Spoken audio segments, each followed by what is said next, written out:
Blog Talk Radio.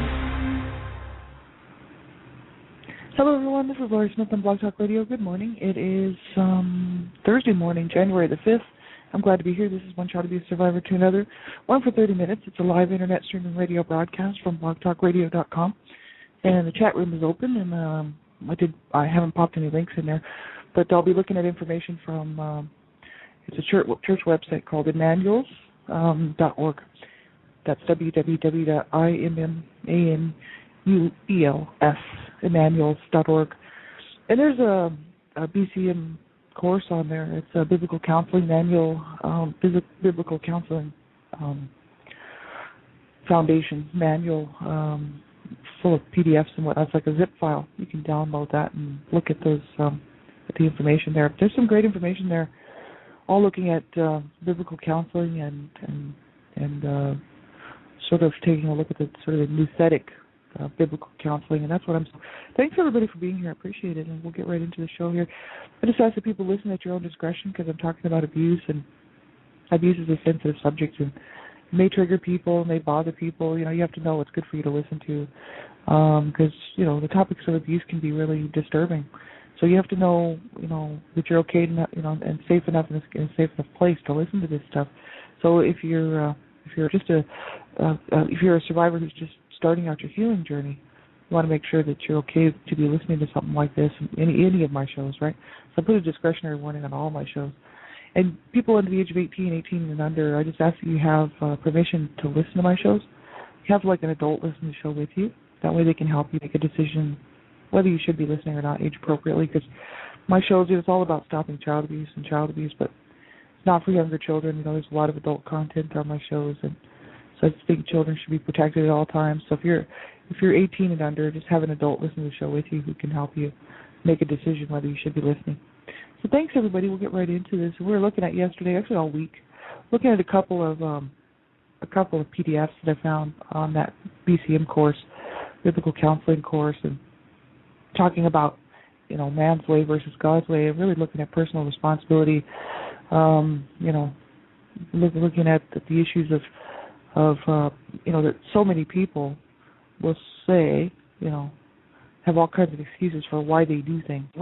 And people do that. It doesn't matter whether you're a Christian or not. People do that. People will always try to blame something else instead of taking personal responsibility for their actions. And I'm sure I've done it. I know I've done it. You know what I mean? It's sort of a natural thing to do. But we're all responsible for our own behaviors. We're responsible for our own actions. And so even and as Christians, people really quite often try to make up excuses like, well, the devil made me do it, or and that's what I was talking about yesterday and really the day before. That my parents both blamed something else. They would never take personal responsibility, and this way they didn't have to be responsible. Because they wouldn't take personal responsibility for their children and for their issues. They were allowed to continue on in their mess. Feeling that it wasn't their fault, and it was somebody else's fault, or it was the devil's fault, or whatever. And so, what it did was it just allowed them to continue on in that behavior. And I mean, I've done that too. I did that to the age of 41, just believing that I was never going to be able to heal, and that I was never going to be able to get over the abuse that I suffered as a child, and I was just going to suffer off my life and be miserable. And these ideas that we get from thinking and believing a certain way, are not necessarily true. You know what I mean? We have to take responsibility, really, because it is our life, and we have to be responsible for what we do. So I can't blame my adult life on my past abuse. It's just choices that I've made. You know what I mean? That I've made along the way, and some were good, and some weren't so good. And we it's like my parents. They had the opportunity and the choice to change. They didn't have to stay, in that horrific situation that they were in, but they didn't want to change. They wanted to continue hating each other and beating up on each other, and hurting their children, and then keep on doing that until my mother died. And she was still cursing my dad when she died. And it's right up until pretty well the year before she died. They were still fighting pretty heavy duty. And what a horrible way to live. She never experienced like one day of just normalcy. Like her whole life was just a mess. And I think that so many times people will do that and then blame somebody else. My mother used to blame, of course, her parents for what they did, and because my mom was abused as a child, so she used to blame that, and she blamed my dad, and blamed my dad for all the abuse, never took any responsibility for it, even though my mother was highly abusive. So it's just people will do that. They'll blame something else and say, well, I can't help the way that I am. I know that my dad says that a lot. Like he says, well, I can't help the way I am. It's just the way that I am, and I just did what I did, and the devil made me do it. And it was the 1960s or whatever excuses that he has, those are the main ones, but he has lots. I mean, he has whole pagefuls, right?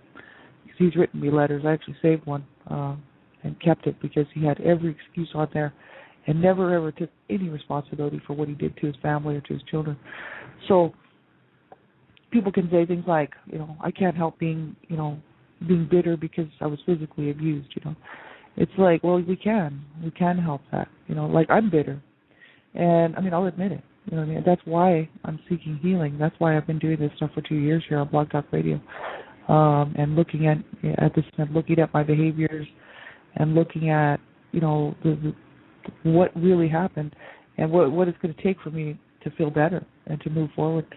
And so I've done a lot of work in the last couple of years that I would say is pretty good. I'm in a pretty good space now, but I'm still bitter. I still carry a lot of the resentment and a lot of the anger and frustration about the whole thing, and that's just because I haven't yet figured out how to allow myself to let it go. You know what I mean? Because at some point, like, it's never going to change. What happened to me is in the past, and we can't change the past, right? Because we can't change our past unless we want to just be in denial or create some false past for ourselves, which a lot of people will do. And it's no wonder. And I don't blame people for doing that, because sometimes it just seems like it's just easier. But for me, I really wanted to face this honestly, and one of the big reasons is because I fight against child abuse, and so I wanted to be able to be living in reality in order to fight child abuse and stand up and speak publicly. There's no sense in me creating some false past for myself when I'm trying to fight against child abuse. You know what I mean? It doesn't make any sense. So I had to look at this stuff head on, like, for what it was, for what it is. And so it doesn't mean it's easy, that's for sure. But the thing is I can't sit there and say, well, I'm just always going to be.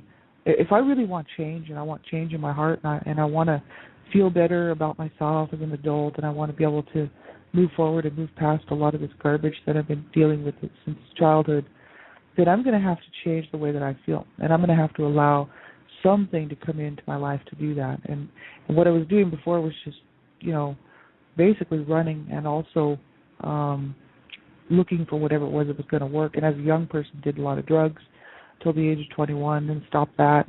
Never really got into alcohol too much, but looking for something to take away the pain, looking for something to make me feel better. And 5 years ago, May 22nd, 2007, I found what it was, and that was God. Amen. So now I'm trying God's word and the truths of God's word to heal me and to so that I can move past this stuff. But it's not easy because the flesh and the heart wants to hang on to all this stuff. And I think, that's where I can't say, well, the reason that I have unforgiveness and hatred in my heart now as an adult is somebody else's fault. No, it's my choice to keep it there. If I'm going to choose to keep hatred and rage and unforgiveness and keep holding grudges, which are very destructive to the body and to the self, to the spirit and everything else. If I'm going to stay in that state, that is clearly my choice. I have the choice to move. I have the choice to change the way that I feel. A lot of people don't realize this. It's like my brothers. They had the choice to not kill themselves. Two of my brothers killed themselves, and they had the choice to not do that. People say, well, did they really? It's like, absolutely. And it's not like I don't point the finger of blame really where it goes to set their life off in the direction that they didn't win, which was obviously my parents and the environment that they were living in. And that's where, people say, is it really environmental? Is it really? And absolutely it starts out environmental, but it doesn't have to stay that way. And that's why people are always like, there's quite a few people out here who have moved through their healing journey and want to help other people, and will say, you don't have to stay like that. You know what I mean? Whether you're a Christian or not, you know what I mean? You don't have to stay that way. But it really is. I mean, 2 years I've been looking at this stuff both as as a Christian and also in the world. And so, it's obvious to me that this is a choice. That I choose to hang on to this stuff. And for whatever reason, it could be just out of comfort, because this is my comfort level. I'm used to that. That's what that's what I've been doing forever since I was a young kid, right? And so it's hard to learn how to change that stuff unless we see, a path or a road to do it. You know what I mean? So that's what I've been doing, is looking and searching for what's going to help me to be able to pass this stuff. And also, I don't want to be like my abusers. If I hold grudges and I just stay miserable and I just stay this miserable person, I'm going to end up just like my mother. On my deathbed in another however many years, sitting there saying, this life just was horrible, and it was just garbage, and I wasn't happy not one moment, and I never enjoyed anything, and it was just a loss. You know what I mean? It's like, I don't want to end up on my deathbed like that. That's how my mother went. She was a miserable woman her whole life, and she was miserable. She had fleeting moments of happy times with certain people, which I won't name names. There are people that were in our lives that were later, especially as when I was an adult, that were very good to my mother and treated her very well, and she loved those people. But she could never love her children. She could never love her family. She could never love herself. It was a sad situation. Like, when she went to her grave, she was just this victim. It was just this victim, and she had always been a victim, and she never, ever overcame that. And so I thought, for years now, I've been thinking about that, just going, oh, my God, I want to end up like my parents. Like, I do not want to end up like them or the rest of my family. I don't want to end up like my brothers, killing myself. I don't want to end up like my other siblings, in denial, walking around with their heads up there, you-know-whats. And, I want to do this thing. And I want to fight against this thing, because abuse is wrong. And we can't sit there and justify it and say, oh, it's okay. It's like, oh, well, God put me there, so it must be all right. No, actually, no, it's not. People make the wrong choices when they're dealing with people. And it's all issues of the heart. And yesterday I was talking about it, and it's all the issues of the heart and men's hearts being evil. And that's not just men, but women and everybody else. And we have the propensity to be evil, But we also know how to love. And I thought, like 4 or 5 years ago, like, love started to come into my heart, because I realized that God truly loves me, and that, so my earthly parents didn't really love me. Well, there's nothing I can really do about that. I can't earn their love. I can't do anything to earn their love. And so, and I don't have to do anything to earn God's love. He just loves me. And the more that I thought about that, the more I started to realize that, this earth, like, people, if we're trying to meet our needs here on this earth, we are going to fail. Because there is nothing we can do, on this earth to meet that innate spiritual need that says, I'm okay, that I'm okay, that the universe loves me, or whatever you want to say. I mean, for me, it's I'm a Christian, so obviously it's going to be God, it's going to be Jesus, it's going to be the Holy Spirit. That's for me. That's what makes sense to me. But whatever makes sense to people, you know what I mean? It's like some people will say, "Oh, the universe, loves me," or whatever. Well, to me, it's the same thing. They're saying the same thing. It's the Almighty, Eternal Creator. You know what I mean? It's this feeling that there is some higher power that loves us. And of course, that little part of me, that little flesh part of me, really wanted my parents to love me.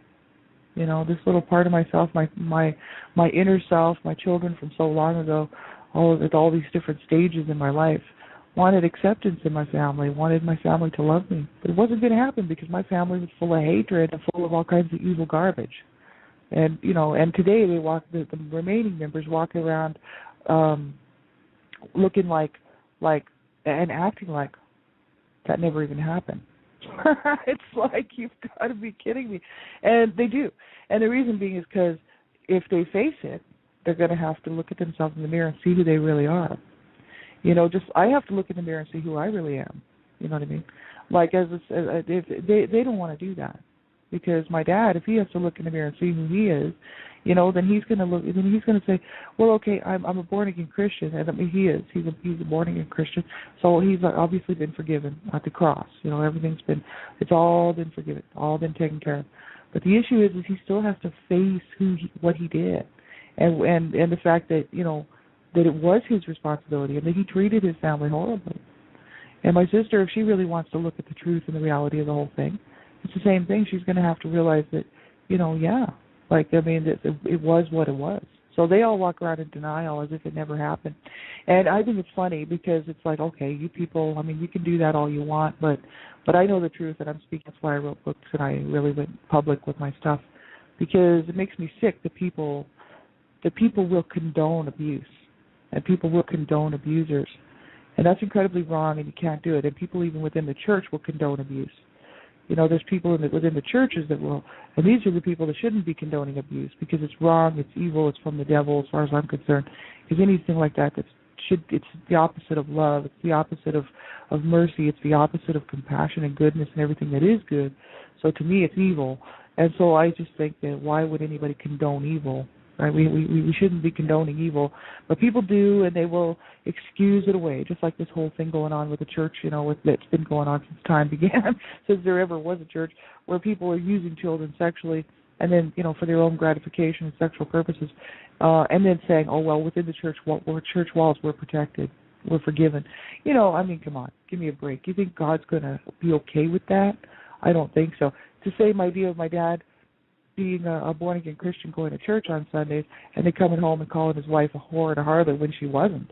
My mother was not sleeping around with anybody. She was too sick, she was in too bad a shape to be out running around with all the neighbors having sex, So, and she was really in bad shape. I don't even think she would have been a sexual attraction for anybody. She was so twisted and wounded by my dad, Like he killed her every day of her life while they were married.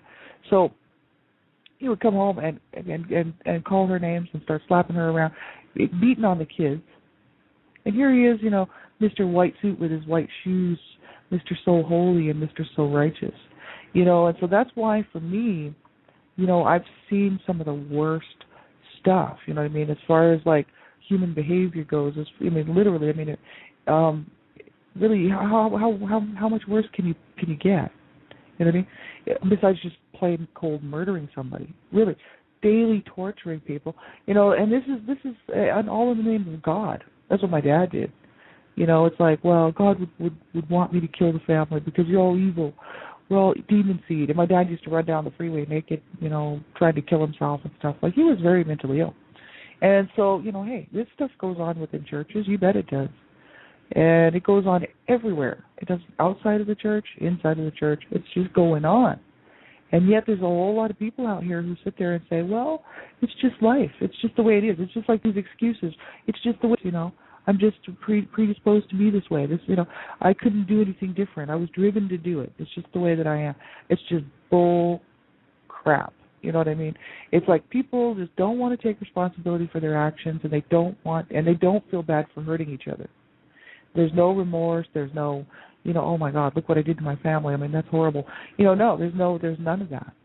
It would be like me right now, going in and attacking my sweetheart verbally or psychologically or even physically, and then justifying it by saying, well, he deserved that. And because he just pushes me to hurt him. Well, that's my parents. That's what they were like. You know what I mean?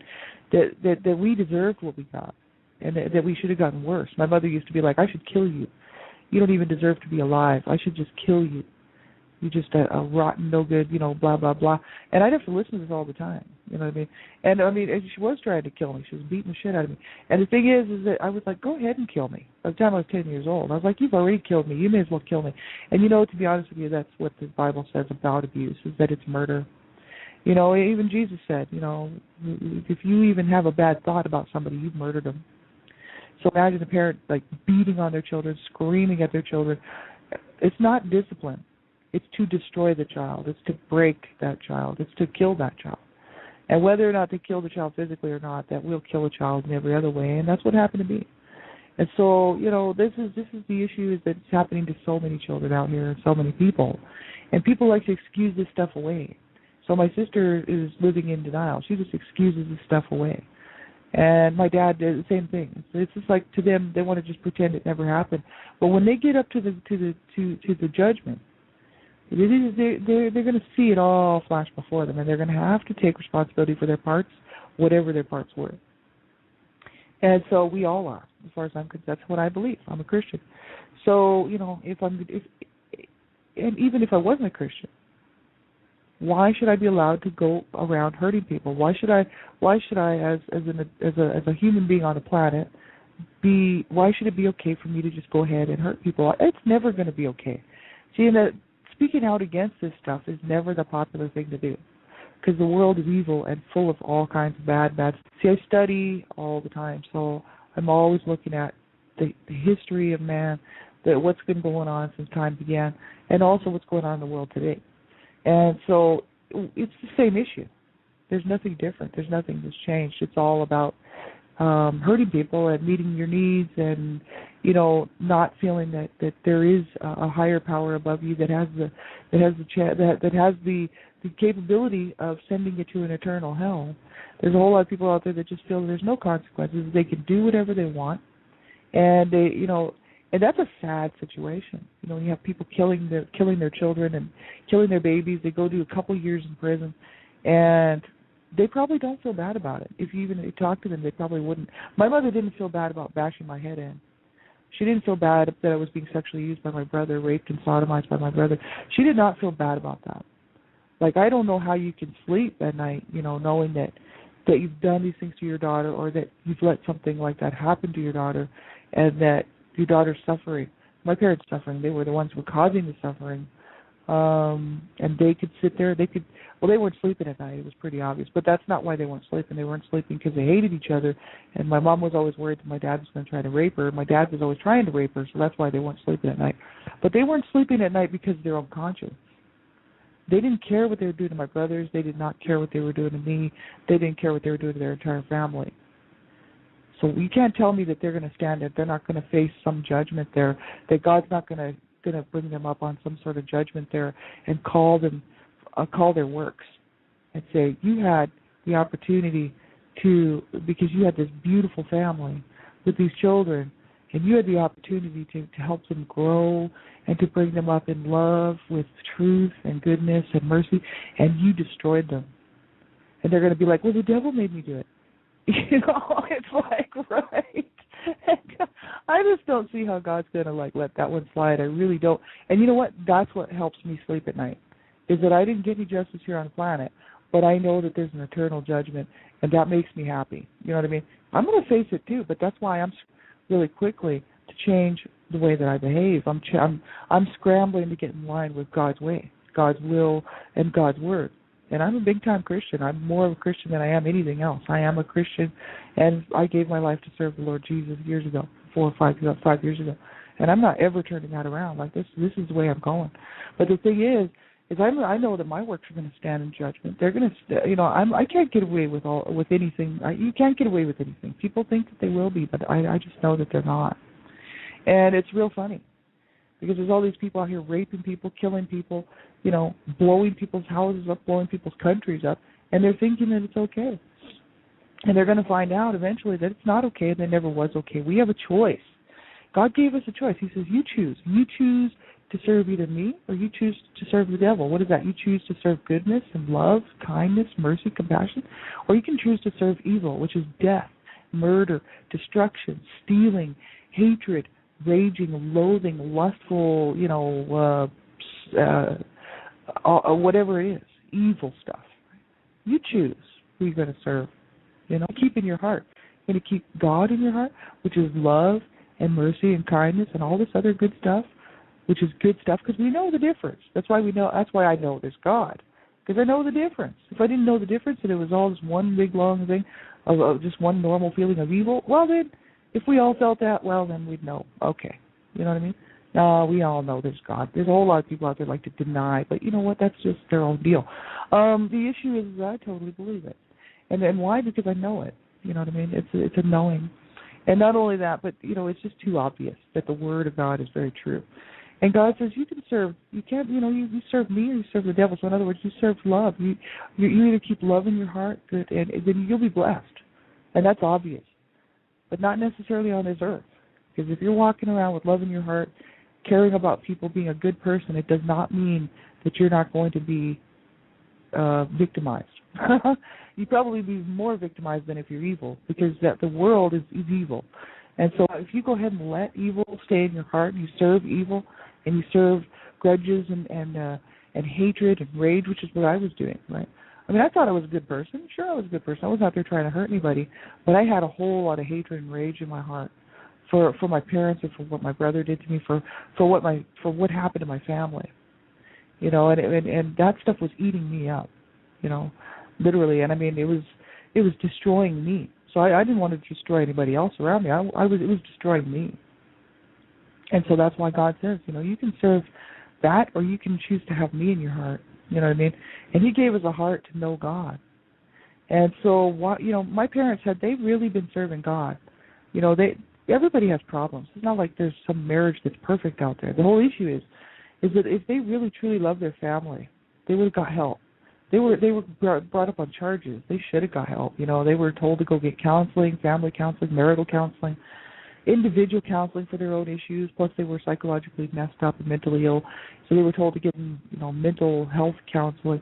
They were really supposed to meet all these things in order to keep us in the home, but it was the 1960s and they didn't enforce it. And so we had social workers coming around for a little while, which, you know, things were pretty well on an even keel for a little while. But once the social workers stopped coming around, we moved to Canada, we were out of their eye, we were out of sight, out of mind, and it all just started again. And my parents had no plans on being good to each other. Immediately, my dad started raping my mother again. Immediately, he started beating on my brothers again. You know, and then my brothers went, you know, they were doing drugs, and they were all half insane just from growing up in that home, being abused a lot longer than I had been. And then my brother raped me, sodomized me, you know. Like, this is so evil and sick and twisted. And then my mother says, well, I'm a victim, so you're a victim, and would not help me out of the situation.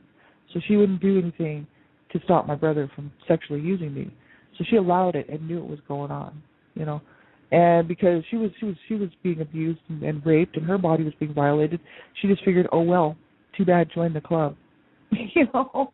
I mean, that, you know, to me that is so sick and wrong. Like, if you have a child and you know that you don't let something like that happen to your child. You just don't. And you know what? You look around, it's happening everywhere. People just let this stuff happen. They don't want to deal with it. Why? Because they don't have their hearts right with God.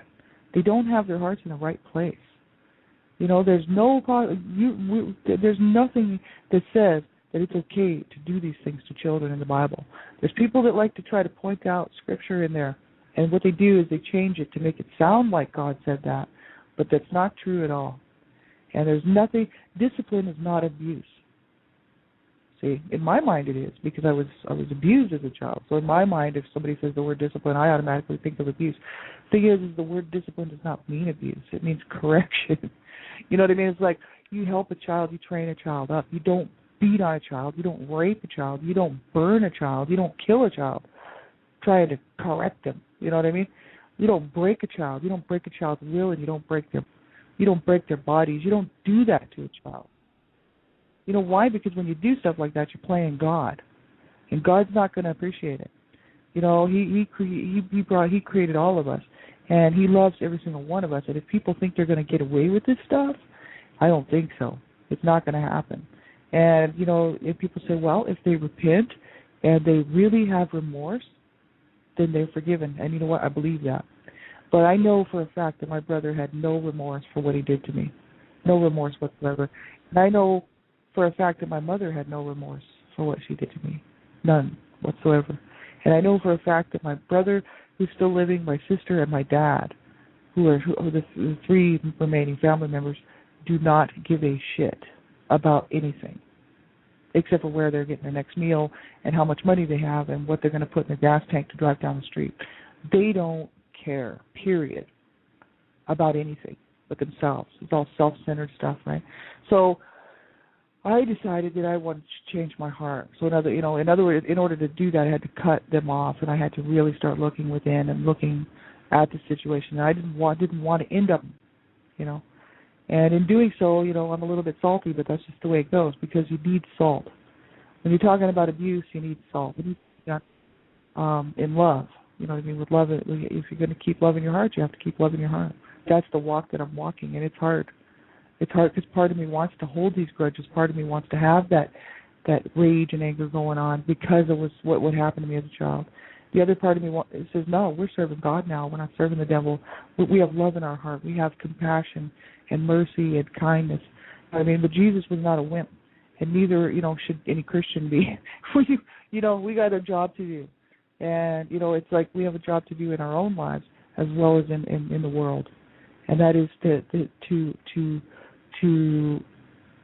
reflect the image of Jesus. And that's the image of love and standing up for what is right, and having mercy and goodness and love and kindness in our heart with a little bit of salt, right? Because it's necessary, right? We're dealing with evil, you've got to have some salt, let me tell you. But Jesus already overcame, and Jesus is my example. Amen. So have a great day, everybody, and we'll talk to you later. I won't be on tomorrow morning. I'll be on tomorrow night with Child Abuse Prevention is up to us at about 10 o'clock Mountain Standard Time tomorrow night. So, and then, so have a great rest of your week. If you're having a hard time, like I say on every show, don't give up. Make sure you reach out and get some help, whatever kind of help it is, right? Talk to you real soon. Bye-bye.